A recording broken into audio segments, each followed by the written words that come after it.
Hello everybody, and welcome back to another video. In today's video, we'll be taking a look at the 2024 gubernatorial elections, and I'll be giving you an update on these races. We have a number of competitive races that are going to have huge impacts potentially on the future of the states you see on the map here. So without further ado, we're going to get into it. We're going to start by filling out the states that are going to be safe for the Democratic Party, then the Republicans, then we'll talk about the competitive races. Luckily, there's only 11 states, so it should be pretty quick here. But Democrats are only going to see, I believe, two safe states. It's Delaware, and then we're adding Washington to that column. Now, Washington was previously in the likely Democratic column, but what we did see was that in the primary election right here, Republicans underperformed. Bob Ferguson, who I believe is the current Attorney General of the state, will be running against Dave Reichert, who's the former representative for the competitive 8th District. And these are both fine candidates. I think Reichert's actually a pretty strong Republican, which is why I initially had it in the likely column. But the Washington primary does tend to be pretty, predictive of how the state's going to end up voting in November. We saw the Democrats got over 55% of the vote here, and that's not, considering the fact that we had Green Party candidates and independent candidates, and it just in general, I think if Republicans were actually in a competitive race here, they would have maybe gotten to 47, 48%, or maybe there would have been a stronger, unification behind Dave Reichert. So I think this one's back in the safe column. Maybe Reichert has the chance to come back. Maybe if we get better polls for him, maybe if he actually is able to raise some money, this race can turn into somewhat of an interesting one. But again, Washington's a blue state, and the primary just wasn't good enough for Republicans. I think this is a pretty solid seat for the Democrats. Now, for Republicans, I'm going to fill out a number of states here. It's going to be Utah, North Dakota, Missouri, Indiana, West Virginia, and Vermont. Just to talk about a few of these, Vermont obviously might stick out as this is a deeply Democratic state, and Kamala Harris will win it by potentially 30 to 40 points come November. This is definitely true, but we have to remember that Phil Scott is the current Republican governor of Vermont, and he's very popular per Morning Consult. He's actually the most approved of governor in the country. He is a very moderate Republican. He voted for Joe Biden in 2020, so a lot of Democrats in the state vote for him anyways, and he's been winning elections here ever since 2016. So he will likely be elected to another 2-year term by a landslide margin here. And then Utah is interesting because we could potentially see a three-way race here between Spencer Cox, Brian King, and Phil Lyman. Cox is the incumbent Republican. Brian King is his Democratic challenger. But Phil Lyman, who actually ran the primary against Spencer Cox and actually did somewhat well. He got 46% of the vote, which is a pretty close primary for an incumbent governor, right? Lyman is running a write-in campaign, and that is very, very interesting. I don't think it'll have an impact on the race because Utah's a Republican state, and Spencer Cox, again, usually incumbent governors don't lose, and Spencer Cox is not unpopular by any means in Utah. But what could happen is we could see Cox win by a bit less just because Phil Lyman could take away votes from him because he's running a campaign that's kind of to Cox's right. So that's a race to watch, but it's not going to be competitive. The same with Washington probably won't be competitive.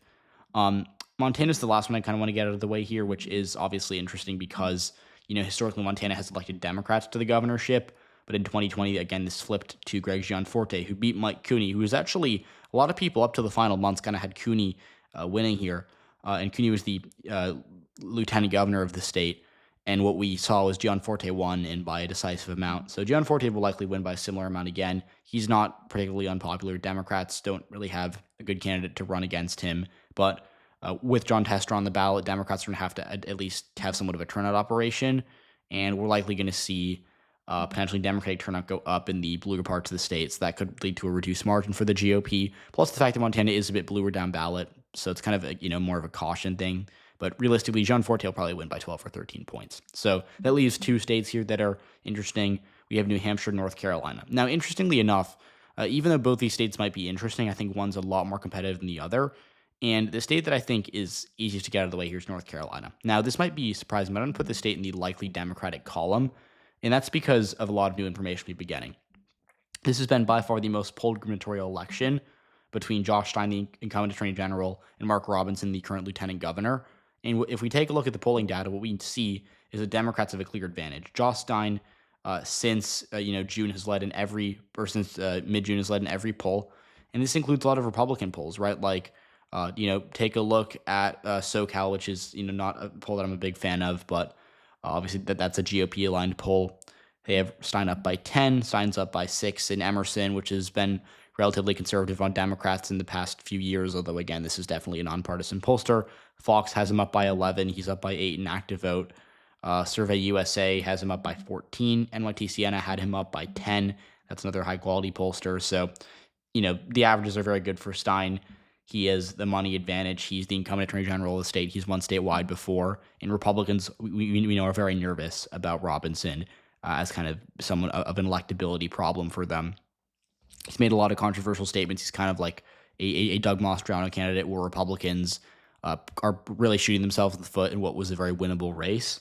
And so, to me, this race could narrow up before Election Day, especially as polarization sets in and Republicans come home to vote for Robinson, so I couldn't move it back down. But at this point in time, it's very clear Democrats have an advantage in the state, and based on the polling data, the fundraising, the fact that Republicans are showing no confidence with this race, I feel comfortable, as of right now, putting it in the lower end of the likely Democratic column. Now, the final state is going to be New Hampshire. This is definitely the closest governor's race of this year, and it's very interesting because we have two candidates that are likely to be very strong. So the primary is going to be held again on September 10th, but it's likely going to be for the Republicans, former Senator Kelly Ayotte. For the Democrats, likely it's going to be Manchester Mayor Joyce Craig. And so we do have some hypothetical polling on this, I believe. If we go right here, and Kelly Ayotte has a slight lead in both the polls we've seen, although they're both from last year. We saw she led by 3 in November. And obviously, that's with a lot of undecided voters, and it's from, essentially a year ago. So not too much to go off of here. But based on what we know, I think this is going to be a very close race. Again, Kelly Ayotte is a senator. In 2010, she won by like 20 points. She did lose re-election in 2016, which was, somewhat of a surprise in a way because she was a relatively popular senator. But again, it was very close, and Ayotte is probably the best recruit Republicans could hope for in this race. Now, Joyce Craig is I'd say a pretty strong candidate for the Democrats just because she is obviously the mayor of the state's largest city, Manchester. And again, Democrats haven't held the governorship here since 2017 when Cruz won in 2016. Republicans kind of took control of the state locally for for 8 years. And so Democrats do want to take the state back. Now, the problem for them in New Hampshire is that even though it's likely to vote for Kamala Harris by a pretty considerable margin federally, they have not been able to do well statewide. In fact, even in 2020, obviously on top of Chris Sununu winning by 30 points, we saw Democrats actually lose the legislature here.